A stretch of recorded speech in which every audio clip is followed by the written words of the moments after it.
Hi everyone, so today we're going to look at a mobility session. Now throughout this whole lockdown period, if you're anything like me, you've been spending an awful lot of time at your desk. And for most of us, the setup isn't as good as it is in your offices. So we've all been looking at the best ways that we can do desk setups. Now, if you're finding yourself getting really stiff at your desk, it's partly because you're not moving around as much as you would do in a normal daily life. So you're not commuting anymore, you're not walking to and from a big distance to get to the bathroom, just simple little things like that.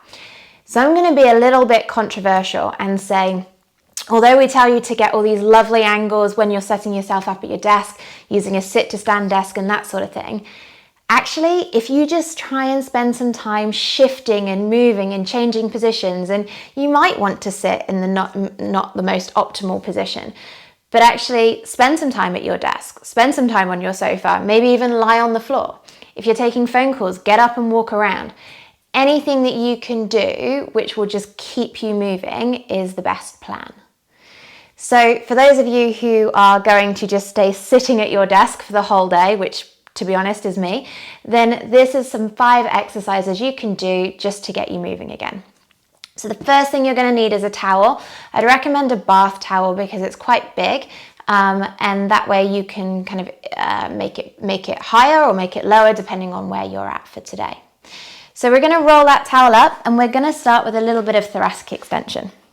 So from here, you want to just put the towel roughly around the middle of your chest, so around the bottom of your shoulder blades. Now you can put pillows underneath your head if you're starting to feel like this is a little bit too much. And you're going to interlace your fingers, pop your hands behind your head with your thumbs running down your neck. And on your out breath, you're just going to start to extend over. Okay, so you want to take this slowly. If you hear a couple of cracks, that's okay. And you don't need to get all the way to the floor, okay? But we do want your bottom to stay down.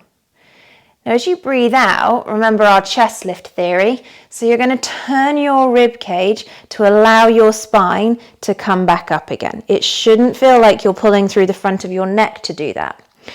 So again, you're just going to allow yourself to start to drop back, okay? Now you want to be aware of overarching in your lower back. If you feel like you are, you're probably going a little bit too far. Now I've got a ponytail here so I can kind of lay my head on the floor. And again, you're just going to hold it there. Take a couple of deep breaths. And as you sigh, turn your rib cage to allow your head to come back up. Okay? So we're going to do a couple a little bit quicker, and then on the 4th one or so, we're going to stay over there. So again, we're just turning that breastbone over the rib cage. Now, if you're feeling a massive stretch, you can try bringing your elbows a little bit narrower. That will take some of the pressure off. And also, remember, you can make this towel smaller. Okay, this should not be in your lower back. You should only be feeling this as a stretch across your mid-spine. And as you sigh your way up, you're going to turn that rib cage to come back up. And we always want to come into that little bit of flexion, okay? So the last time, we're going to again go all the way over, and this time we're going to take a couple of deep breaths.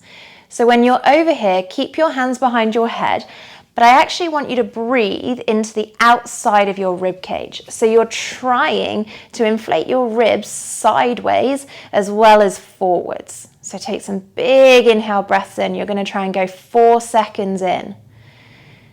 And as you breathe out, you're going to try and go 6 seconds out. So you really get your lungs to exhale and deflate all the way. And again, big breath in. Try and count to a slow count of 4. If you're uncomfortable, you can come up if you need.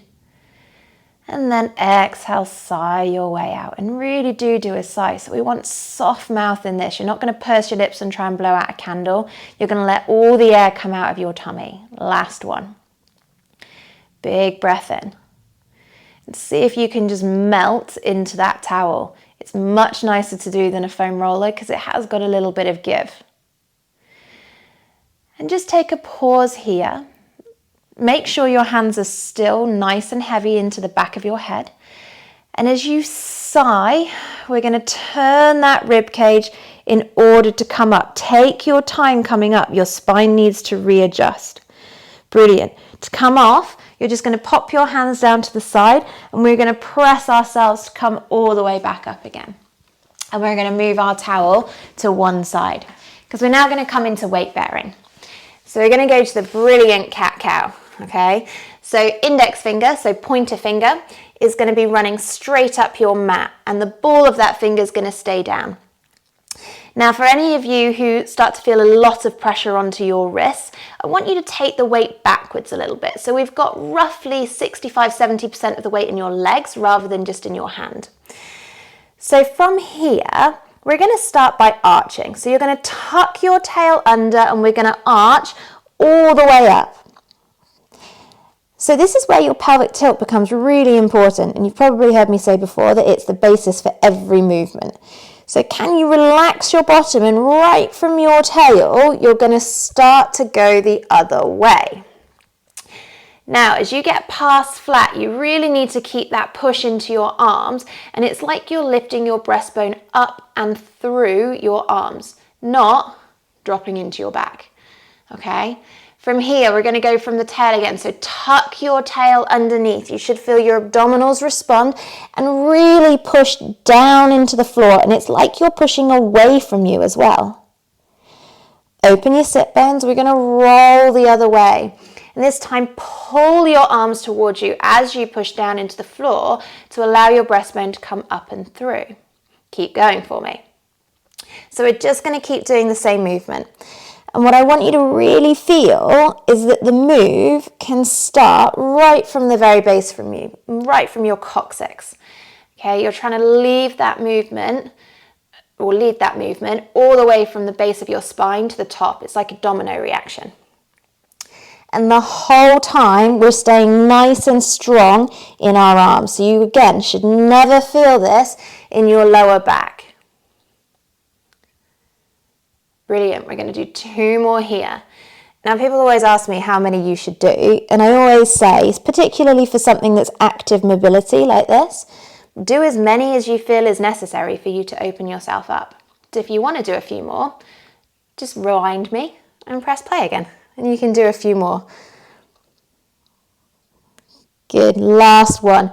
All the way back up. Shine that breastbone up and forward. And then you're going to try and find that middle ground just so you know where that is. Give yourself a second there. Make sure the back of your head is meeting gravity. And then we're going to come down to sitting. So we're going to do a mermaid. Now you might want to do this in your chair, or if you've got some blocks then you can sit yourself on those. And you have a few options. So you can sit cross-legged like this, if it's a bit more comfortable. You can even put your legs out like this. But what we're going to do, if you've got the hip mobility, because this is a great way of getting rotation in your hips, start cross-legged and we're going to take your right leg out and you're going to pop it behind you. Okay, so what we want is that the bottom of that foot is down on the floor and you're almost kind of cupping your bottom cheek with the sole of your foot. Okay, by doing that, you allow that hip to rotate outwards. If your foot is actually like that, it encourages the hip to turn inwards, which is one reason why you can't get your bottom to the floor. So you're going to keep the top of that foot onto the ground, so the sole is cupping your bottom cheek. And we're going to let your left hand rest down by your side. Right hand's going to come up towards the ceiling. And from here, I want you to really reach up with your right hand as you let your left hand walk along your mat to come all the way over into a side stretch. So I like to call this like a rainbow shape, okay? And we're trying to drop that sit bone to the floor so you get a really lovely stretch in your upper side. Now, the more you stretch your arm away from your sit bone, the more of a stretch you're going to get. And whilst you're here, just take a pause. You're going to try and inflate the side of you like you've got a big balloon down the side of your tummy. And make sure you've got that little bit of a gap between your ear and your shoulder. The weight should be on your sitting bones. And then you're just going to reach that hand all the way up towards the ceiling and we're going to come back down. So this time we're going to add in rotation. So hand goes up, we reach away and we come all the way over, letting that left elbow bend. From here it's about your rib cage. So as you stand into your left arm. You're going to straighten your left arm. You're going to rotate your rib cage around your spine. Check in with yourself here. So hopefully you haven't gone backwards. You should have actually come forward a little bit. And from here, we're going to come back into your side bend. So if you bend your left elbow towards the floor, right arm reaches up over your head. And we're going to go again. So push into your arm. If you straighten it, it will trigger your rib cage to respond and go forward. And then bend that elbow, come all the way back. And on this next one, we're going to stay into that rotation. So reach yourself round, turn that rib cage and pause. Are your sitting bones still reaching to the floor on both sides, particularly that right side? And again, we're going to breathe into the sides of your ribs. So you want to expand yourself sideways to really get some of that accessory movement through your mid-back. And with your other hand, you're going to pop it next to your left hand. And from here, you can walk your left hand back a little bit. So we're going to go into a little bit of extension. So if you push down into your hands and pull the ground towards you, your mid-back will start to lift. And yes, your tail will go with it. Okay, from here, you're almost going to push the ground away, send your bottom back to the floor, and you will come back into your rotated position. All right, so we're going to go again. Push down into your arms, pull towards you. Let your breastbone come up and through your arms, just like it did in your cat-cow. Sit bone comes off the floor. Push the ground away from you. It will trigger your sit bone to go back down again. Can you stay in your rotation? We're going to do one more. Again, press down into the floor, pull towards you, up and through you come. This should not be in your lower back. And then push yourself all the way away. Sit bone comes down to the floor. Take your left arm back so it's kind of mid-thigh. And then we're going to rotate back towards our side stretch, our rainbow shape. Reach that right hand all the way up towards the ceiling and all the way back down again. We're going to switch sides. So again, if you sit cross-legged, and then your left leg is going to come behind you, foot cupping your bottom cheek. Left hand comes up, right hand's going to come towards the floor, and you're going to start to reach all the way up and over. You're looking for space, and that's not just space in the stretchy side, but that's space in the underneath side as well. Okay, so check where your head is, check where that shoulder is, and is the weight on your bottom cheek still? And then you're going to reach that hand all the way back up again to come back to straight. Hand goes back up. If you reach up, you reach away to come all the way over. From here, we're going to add in our rotation. So as you straighten that right arm, your rib cage is going to rotate towards the floor. And then from here, pull that elbow down towards the floor, come back into your side bend. Really reach your top middle fingers away from you. Get as much of a stretch as possible.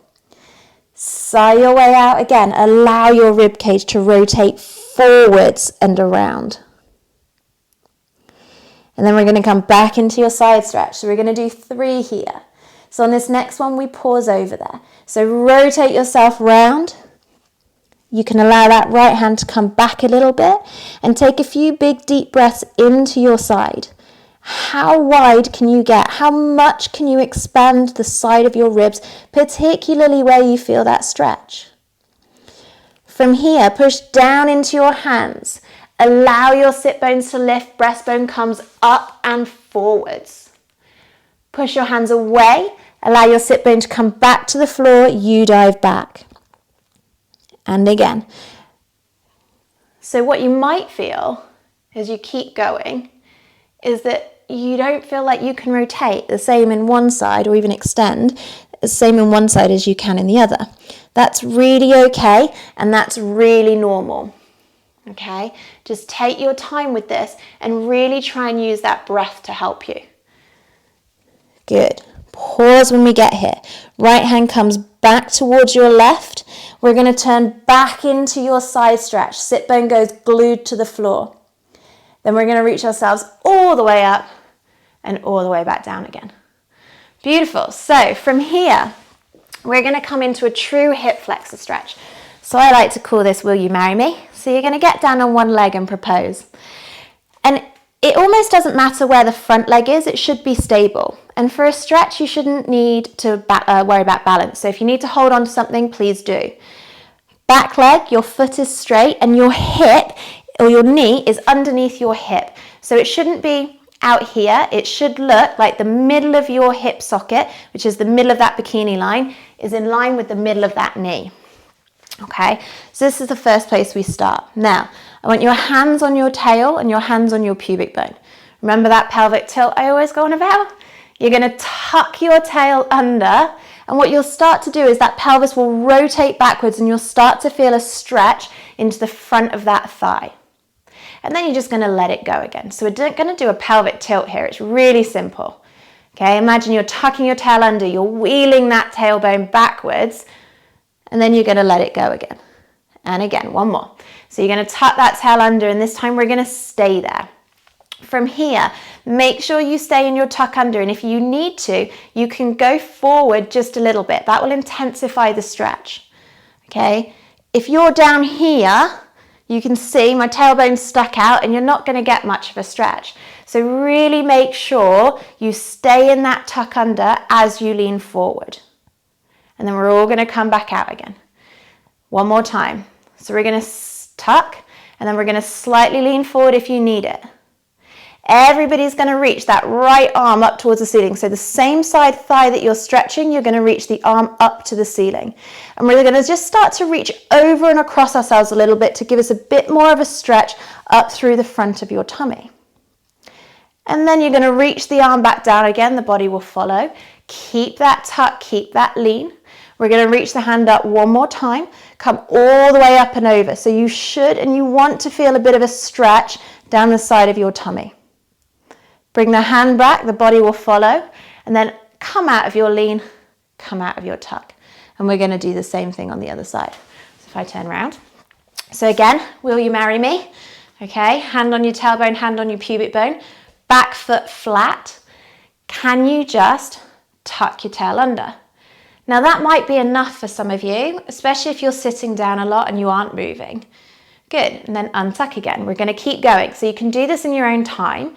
You can make this as fluid and as smooth as you want to be, but really try and remember we're not trying to force ourselves anywhere, okay? None of us are 9-year-old Russian gymnasts trying to get mobility for the Rhythmic Gymnastic Olympics, okay? We just want to allow our tissues a little bit of space. So this time we're going to stay over there, and you're going to slightly bend forward, again, really keeping that tuck under. You shouldn't notice that you're getting a big arch in your back. And then we're going to back off again. Tuck that tail, lean forward. And again, if you need to hold on to anything because you feel like you're falling over, then please do. And then bring it all the way back again. One more. We're going to tuck, we're going to lean. This time the opposite hand is going to reach up, and we're going to start to reach up and over ourselves. We're looking for a big, nice pull up through that front corner of your tummy. Hand comes back, body follows. We untuck. One more. Tuck, lean, hand comes up, and then we reach our way forward. Really make sure you stay in that pelvic tilt. Good. Hand comes all the way down, untuck, and come all the way back off. Our final one of the day, okay, is going to be a figure 4 stretch. And I like to do this down here, but again, you can do it in sitting. So I like to do it down here because you get a bit of weight bearing in your arms, which is quite nice. So if you just lean back, okay, feet can start quite far away from you, and you're going to go one foot over the other. So it's like you're sitting cross-legged like a man, okay? Now, the further away your foot is, the more space you have. The closer you are, more stretch you'll naturally get. Now, this is my kind of proviso about how close to you come. Remember that pelvic tilt? Can you still tuck your tail out? So it's like you're sticking your bottom out, and you will get more of a stretch. Okay, so if you all just tuck your tail under and you're kind of slumped between your arms, from there, roll over your sit bones. Sit bones go down and behind you. Okay, keep that push into your arms and you'll maintain a bit of a straight spine. And from there, you'll feel much more of a stretch. So if you're doing this in sitting at your chair, then it's the same thing, okay? Can you send your sit bone away from you? It's going to go behind you to give you that glute stretch. And then you're just going to roll yourself back again. So we're doing that pelvic tilt. Can you send your sit bones behind you? Up you come back into that stretch. Really stay active in your hands. I don't want any of you to feel like you're slumping between your arms. Great, we're going to roll back one more time. And then send that sit bone out and away from you. Imagine you've got giant peacock feathers with someone that you're trying to impress behind you. Beautiful. To come out, we're going to relax that bottom, foot comes down, and we're going to cross ourselves over to the other side. Okay, so again, start in that tuck under position. All right, this is just doing your cat-cow. Lead from your sit bones. Start to stick your bottom out. All these movements are the same. And then we're just going to roll ourselves back again. So this is literally a reclined cat-cow. Okay, really send yourself back out again. Keep standing into those arms, find that stretch, and then allow yourself to back off and come out of it. Again, how far do you have to go? As far as you need in order to feel a stretch. Nobody has to push it. You shouldn't be pushing on your leg right now. You shouldn't be having to do anything that's forcing something somewhere. And then relax yourself back down again. We're going to do one more. So start to send that tail behind you. It's going down into the floor and almost sweeping along your mat to try and find your fingers. Good. From here, really try and relax your bottom cheek. You can't stretch something that's trying to contract. So keep trying to let that muscle just go, all right? If it won't, it's probably because you're pushing a bit too far. And then we're going to unravel ourselves. Foot comes out. Hands come off. Give your wrists a bit of a shake if they need. And well done. So there's your mobility. Try and do that if you can once a day. But remember, most important, just get up, move, fidget. Be that person that just can't sit still. See you next time.